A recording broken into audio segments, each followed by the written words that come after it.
Every time the bronze warrior flipped a coin, the challenger had to trust his ears to guess where it landed. Even if he messed up just one detail, a huge iron pillar, hundreds of pounds heavy, would come slamming down from the ceiling in a split second. A warrior monk got badly crushed. He coughed up blood, but he refused to quit. He pushed himself to keep going, but the next time the bronze warrior tossed the coin, he misheard it. The iron pillar crashed down again, leaving him in rough shape. He lay motionless on the floor. Soon the next challenger burst in. He was actually an emperor, yet insisted on coming to Shaolin Temple to train and prove himself. Sitting cross-legged on the ground, the bronze warrior raised his hand and flipped the coin. The man answered without a second thought. Suddenly the bronze warrior raised the stakes. This time he threw 2 coins at once. Amazingly, the man nailed both guesses. He passed one round, but the toughest test was still ahead. Next he had to stand with his back against a wall, covered in iron nails, and compete in a strength challenge against the bronze warrior. If he stepped back even half a step, he'd get impaled. At first, it looked like he had to block the attack head-on, but then, the bronze warrior only held out one finger and pushed his chest. Just as he was about to be driven into the nails, the man mustered all his strength to resist downward. He stood his ground and passed. Next came the spear formation. To pass, he had to take down 8 guards, with nothing but his bare hands. He had to take every hit without fighting back.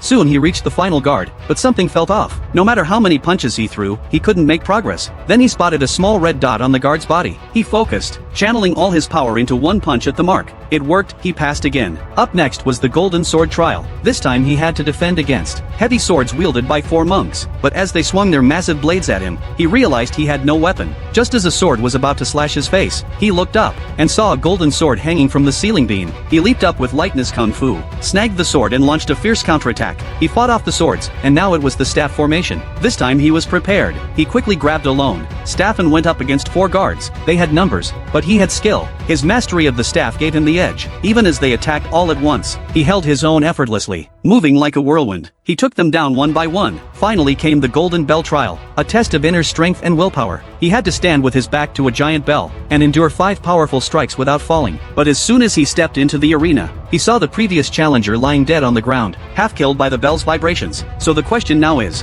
can he survive this final judgment?